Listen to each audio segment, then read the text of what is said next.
Please sir, क्या दलितों को यहाँ भी बोलने की इजाजत नहीं?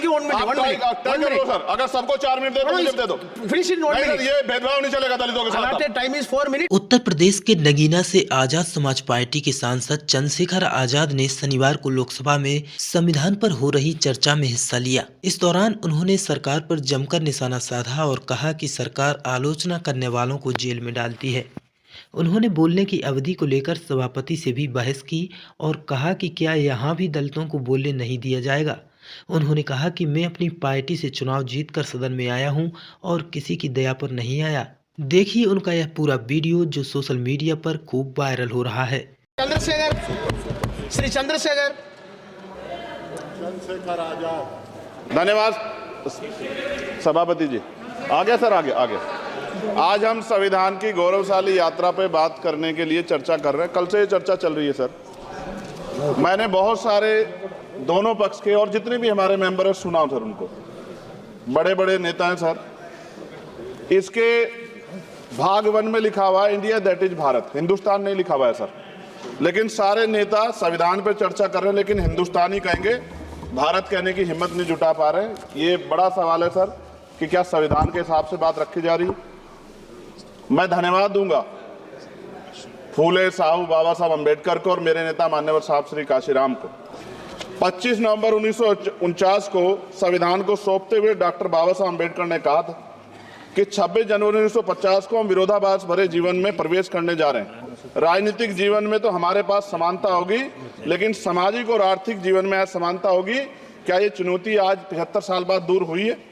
भारत ने 26 जनवरी 1950 को संविधान लागू होने के साथ खुद को एक संप्रभु लोकतांत्रिक और गणतांत्रिक राज्य होने का ऐलान किया। लेकिन सर उस समय संविधान की स्थिति ये थी कि जैसे गांव का कोई आदमी, मैं 50 की बात कर रहा हूं, वो 50 साल पहले शहर में आ जाता और बड़े लोगों की महफिल में चला जाता, उस जहां वो खाना खा रहे हो, और वो टेबल पे नैपकिन को खा के जो है ये कहता कि ये तो फीका, क्योंकि वो जानता ही नहीं था, वो समझता नहीं था संविधान को, संविधान है क्या। संविधान उसके लिए महज दस्तावेज था।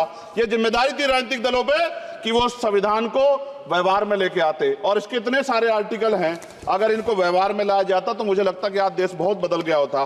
बाबा साहब ने कहा था कि लोकतंत्र भारतीय भूमि का केवल ऊपरी पोशाक है, उनके अनुसार यहाँ की संस्कृति अनिवार्य तौर पर लोकतांत्रिक है। भारत जैसे गरीब और गैर बराबरी वाले देश में संविधान के जरिए छुआछूत खत्म करना, वंचितों के लिए सकारात्मक उपाय करना, सभी वयस्कों के लिए मतदान का अधिकार देना और सबके लिए सम्मान अधिकार तय करना, ये बहुत बड़ी उपलब्धि थी सर। ये संविधान है कि आप वहां बैठे हैं और मैं यहाँ खड़ा होकर अपनी बात रख रहा हूं और इस देश में आदिवासी महिला के तौर पे जो है राष्ट्रपति बनी है और प्राइम मिनिस्टर तो नहीं बना, लेकिन शेड्यूल कास्ट के बड़े नेताओं को भी जो है राष्ट्रपति बनने का मौका मिला। ये संविधान की देन। अगर वोट हम पे नहीं होता तो शायद अमीर और जो राजा महाराजा खुद को मानते हैं हमारी गलियों तक नहीं आ पाते, हमारे हाल नहीं जान पाते। आजादी का मतलब सर सिर्फ अधिकार पाना भर नहीं है, इसके लिए हमारे संविधान में सरकार और नागरिकों के अधिकारों के शासन के कर्तव्यों का विस्तार से उल्लेख किया गया है। बाबा साहब ने संविधान सभा में दिए गए भाषण में कहा था कि स्वतंत्रता आनंद का विषय है, पर अब हमें अपनी जिम्मेदारियों पर भी ध्यान देना होगा। संविधान ने सुनिश्चित किया कि रानी के पेट से राजा जन्म नहीं लेगा, वोट से नेता तैयार होगा। आर्थिक बराबरी के लिए सरकार क्या कर रही है? गरीब और गरीब हो रहा है और अमीर हो रहा है। सुबह उठते कहीं बम की धमकी मिलती, कहीं दंगे की। ये अमृत काल है सर, यह धमकी काल है। कितना बढ़ रहा है आर्टिकल 15 सर। भारत में आज भी घोड़ी चढ़नी बैठती होती है। प्लीज सर, क्या दलितों को यहाँ भी बोलने की इजाजत नहीं? सर, अगर सबको 4 मिनट दे तो मुझे दे दो। Finish in 1 minute. ये भेदभाव नहीं चलेगा दलितों के साथ। Time is 4 minute. Don't waste. भाई सर, आप चेक करो, अगर सबको 4 मिनट दिए तो आप मना करो, मैं बंद कर देता हूँ इसको। क्या दलितों को सबसे आखिरी में नंबर मिलेगा और बोलने का मौका मिलेगा? क्या मजाक कर रहे हैं सर आप? नो, ये all independent people are having only 4 minutes. You take. Sir, independent में अपनी पार्टी का मेंबर हूँ सर और जीत के आया हूँ सर, किसी की दया में नहीं आया। Take 1 minute and finish. Sir, कल भी बोले तो एक दलीय पार्टी के लोग, आप मौका दो सर। मूछे रखने पर हत्या होती है, महिलाओं पे, छोटे मासूम बच्चों पर रेप हिंसा होती है। एनसीआरबी का डाटा देकर डर लगेगा। यही 1 किलोमीटर पर संविधान को जला गया और महाराष्ट्र के परभनी में अभी भी संविधान को नष्ट किया गया, उसकी कॉपी को।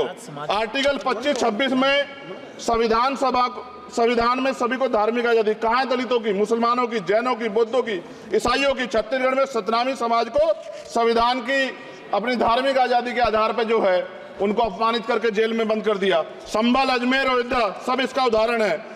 ये सरकार आलोचना डरती है। कितने लोग जेल में बंद है? मिरान हैदर, खालिद सैफी, उमर खालिद खान, सिफा खान, गुलफ्शा फातिमा और आजम खान साहब राजनीतिक विरोध में बंद है। सरकार यहाँ बैठी है, सरकार सामाजिक न्याय की बात करती है। बताए कितने दलित मुख्यमंत्री बना रखे हैं आपने? 13 ज्यादा सरकार स्टेट में सरकार है। कितनी महिला मुख्यमंत्री है? आपकी सरकार ने सुप्रीम कोर्ट के आदेश के बाद रिजर्वेशन प्रमोशन में जारी नहीं किया। और ओबीसी को पॉलिटिकल रिजर्वेशन आप देंगे नहीं देंगे, आप बताने का काम करें। मैं 75 साल की गौरव यात्रा में हम एक सभ्य समाज नहीं बना पाए, इसलिए जाति आधार पर SC ST OBC के बच्चों को प्राइमरी स्कूल से लेकर उच्च संस्थानों में भेदभाव किया जाता है। सरकार निरंकुश हो गई, कोई बुलडोजर से कार्रवाई करता है। कल मंत्री जी ने कहा हमने राष्ट्रीय पिछड़ा वर्ग आयोग बनाया, 69 शिक्षक भर्ती में उसकी सिफारिशों को नहीं माना। EWS के जरिए आपने संविधान पे आरक्षण के प्रावधान पे हमला किया। 1 मिनट में खत्म कर रहा हूं सर। संविधान सर, न्यायपालिका में आर्टिकल 124 ये कहता है सर, ये अधिकार जो है। Sundar sir ji please conclude sir 1 minute में प्लीज संविधान में न्यायाधीशों की नियुक्ति का अधिकार राष्ट्रपति के द्वारा होना चाहिए, अभी तक नहीं हो रही है। All India judicial service commission कब बनेगा? क्या चंद परिवार ही सर जज बन सकते हैं? और आज हम सर, मैं सरकार से सवाल पूछना चाहता हूं सर, सेवाओं में SC ST OBC वर्ग का कितना प्रतिनिधित्व है? भारत सरकार के मंत्रालयों के अधीन PSU में, बैंकों, बीमा कंपनियों में और स्वस्थायी संस्थानों में आउटसोर्स तथा कॉन्ट्रैक्ट पर वर्तमान कार्यरत कर्मचारी कुल कितनी संख्या है? आउटसोर्स और कॉन्ट्रैक्ट में कार्यबल SC ST OBC कितना प्रतिशत है? निजी क्षेत्रों में कार्यरत कर्मचारी उनके SC ST OBC की वर्ग लाभ। सर खत्म कर, लास्ट पॉइंट सर, मैं फिर स्पष्ट तौर पर कह रहा हूं सर, यहां बैठे SC और OBC के मेंबर से कह रहा हूं सर, उनको सामाजिक जिम्मेदारी का ध्यान भी रखना चाहिए। पार्टी के प्रति वफादारी के साथ साथ अपने वर्गों के प्रति ईमानदारी भी रखनी चाहिए। ईमानदारी नहीं होगी तो इन वर्गों का भला नहीं हो सकता, और हमें बहुत सरकारों से उम्मीद नहीं है। बहुत बहुत धन्यवाद।